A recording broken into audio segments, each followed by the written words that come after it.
এ পর্যায়ে আমরা পেন টুলের আরো কিছু অপশন সম্পর্কে জানবো। তো আমরা পেন টুল সিলেক্ট করার পরে এখানে কিছু সাব মেনু অপশন আসে। তো এগুলার মধ্যে প্রথম যেটা আছে যে আমার পেইন্ট টুলের মুড। পেইন্ট টুল দুইটা মুডে কাজ করে, একটা হচ্ছে শেপ মুড আর একটা হচ্ছে পার্ট মুড। তো আমরা যখন সিলেকশন তৈরি করব পেইন্ট টুল দিয়ে কোনো কিছু সিলেকশন তৈরি করব, কোনো কিছু সিলেক্ট করে যেটা অন্য ডকুমেন্ট বা অন্য জায়গায় কাজ করা লাগবে, সেজন্য সিলেক্ট করার জন্য যখন পেইন্ট টুলকে ব্যবহার করব, তখন আমরা অবশ্যই পাথ মোডে রেখে কাজ করব। অবশ্যই পাথ মোডে রেখে কাজ করব। পাথ মোডে কাজ করলে এভাবে আমার পাথ তৈরি হবে। আর সেকেন্ড সেকেন্ড অপশনটা হচ্ছে, সেকেন্ড মোডটা হচ্ছে শেপ মোড। আমরা যদি কোনো শেপ তৈরি করতে যাই, আমরা যদি কোনো শেপ তৈরি করতে যাই, সেক্ষেত্রে আমরা এই শেপ মোডে রেখে কাজ করব। ওকে, সেটা অটোমেটিক একটা শেপ লেয়ার জেনারেট হয়ে যাবে। তো শেপ মোডে কাজ করার শেপ তৈরি করার পর এখানে আরো কিছু অপশন চলে আসে যে কালার। আমার যে শেপটা তৈরি হলো এখানে, সেটা ফিল কালার। ফিল কালারটা কি হবে সেটা আমি এখান থেকে সিলেক্ট করে দিতে পারি। ওকে, দেন হচ্ছে স্ট্রোক। আমি যে শেপটা তৈরি করলাম সেটার মধ্যে কি কোনো বর্ডার চাচ্ছি কি না।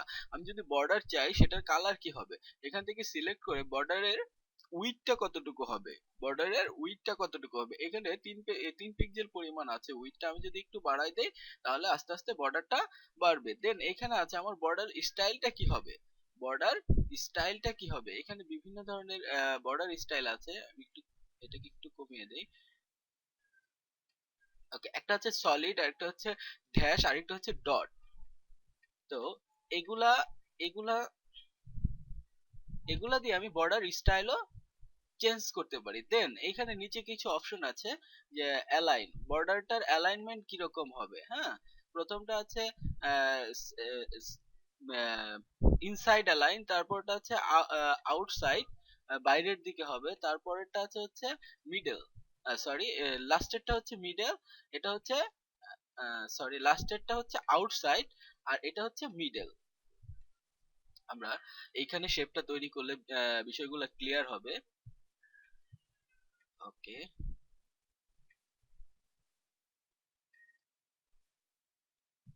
ওকে,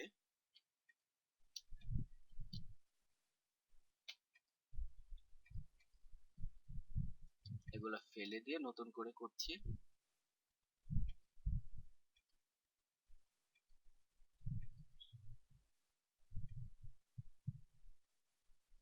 ওকে, তো আমি যেটা বলছিলাম যে আমার এই অ্যালাইন অ্যালাইন আমার স্ট্রোকটা, প্রথমে আমাকে স্ট্রোকটা দেখে দিতে হবে যে আমার স্ট্রোকটা কতটুকু হবে আর এখানে কত পিক্সেল হবে সেটা আমি দেখাই দিলাম। ওকে, তো ফার্স্ট যেটা আছে অ্যালাইনমেন্টে, যে আমি এটা কোন দিকে, প্রথম যেটা আছে ইনসাইড অ্যালাইন, এটা ভিতর দিকে যাবে, এটা ভিতর দিকে। দেন হচ্ছে মিডল, আমার মাঝখানে, এই যে দেখেন পাতটার দিকে লক্ষ্য করলে দেখা যাবে যে মাঝখানে পাতটা আছে, আমার স্ট্রোকটা এইদিকে পড়ছে কিছু, এইদিকে পড়ছে কিছু, এটাকে সেন্টার অ্যালাইন বলা হয়।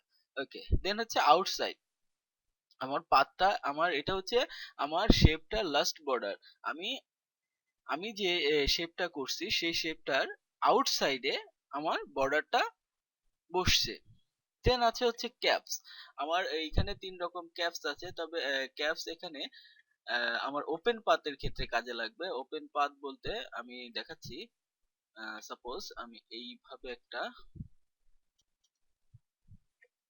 ওকে, এইখানে একটা আমি পাথ ক্রিয়েট করলাম।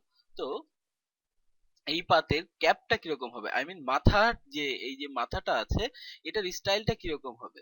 এখানে এটা হচ্ছে রাউন্ড ক্যাপ, যে এটা গোলাকৃতি হবে। আমরা একটু জুম করলে দেখতে পাবো যে আসলে কিভাবে রাউন্ড হচ্ছে। এটা হচ্ছে রাউন্ড ক্যাপ। ওকে,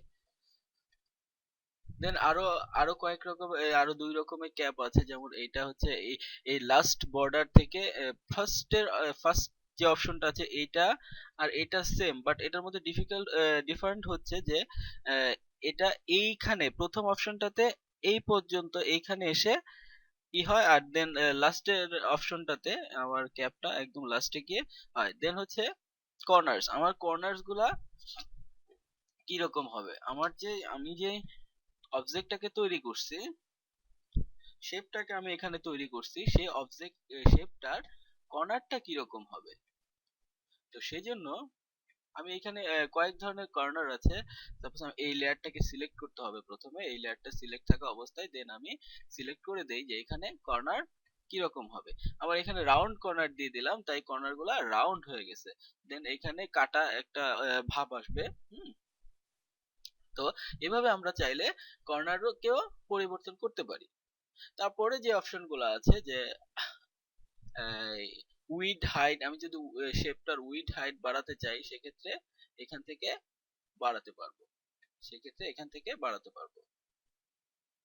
ওকে, তারপরে যে অপশনটা আছে, আমরা যে পেইন্ট টুলের যে তারপরের অপশনটার কথা বলছিলাম যে শেপ মোডে দেখলাম, দেন হচ্ছে আমাদের পাথ মোড। পাথ মোডেরও কিছু সাব অপশন আছে এখানে। তো সাব অপশন গুলো আমরা একটু দেখে নেই যে পাথ মোডের কিভাবে সাব অপশন গুলো কাজ করে। ওকে, পাথ মোড। তো পাথ মোডে আমরা যখন একটি পাথ ক্রিয়েট করলাম, এইভাবে একটি পাথ ক্রিয়েট করলাম। ওকে, তো আমরা যদি এটাকে প্রথম যে অপশনটা আছে সিলেকশন, আমরা যদি এখানে ক্লিক করি তাহলে এটা একটা ডায়লগ বক্স আসবে যে আমরা সিলেকশনে কোনো ফেদার দিতে চাচ্ছি কিনা, আমরা এন্টি এলিয়াস চাচ্ছি কিনা। আমরা যদি ফেদার চাই তাহলে সেটা কত পিক্সেল হবে। সাপোজ আমি এখানে 10 পিক্সেল একটা ফেদার দিয়ে দিলাম, আমার এই সাইডে 10 পিক্সেল একটা ফেদার ইফেক্ট পড়ে গেছে। ওকে, আমি একটা কালার অ্যাপ্লাই করলে দেখতে পাবো যে ফেদার ইফেক্টটা কিভাবে পড়ছে। ওকে, দেন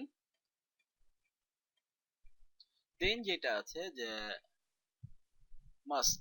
তো আমরা যদি পাথ থেকে সরাসরি মাস্কিং তৈরি করতে চাই, সরাসরি পাথকে মাস্কিং এ রূপান্তর করতে চাই, সেক্ষেত্রে এখানে ক্লিক করলে আমার পাথটা মাস্কিং এ রূপান্তর হবে। আমার লাস্টে যে পাথটা ছিল, সরি,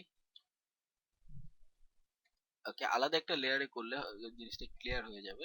যে আমি এই পাথটাকে যদি মাস্কিং এ রূপান্তর করতে চাই তাহলে জাস্ট ক্লিক করলেই আমার এখানে একটা মাস্কিং লেয়ার চলে আসবে। দেন আমরা এখানে মাস্কিং এর কাজগুলা করতে পারবো।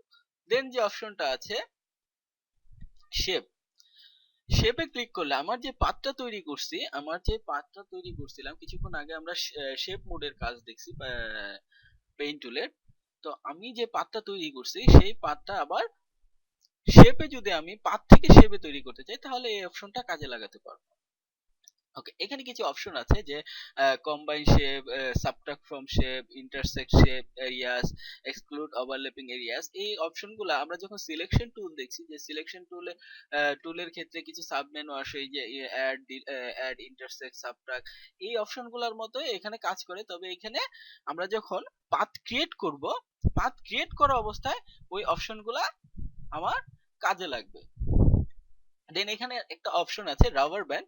তো রাবার ব্যান্ড অন করলে আমার কাজের ক্ষেত্রে অনেকটাই সুবিধা হয়, যে আমরা যখন সিলেকশন তৈরি করি যে সিলেকশনটা কোন দিক দিয়ে যাচ্ছে, আমার রাবার ব্যান্ডটা সেটা আমাকে দেখাচ্ছে, আমাকে মানে লাইনটা দেখাচ্ছে যে কোন লাইনে আমার সিলেকশনটা যাচ্ছে। তো আমরা এটা যখন আমরা একটা সিলেকশন প্রজেক্ট দেখবো তখন আমরা এই জিনিসটা সম্পর্কে আরো ক্লিয়ার হয়ে যাবো।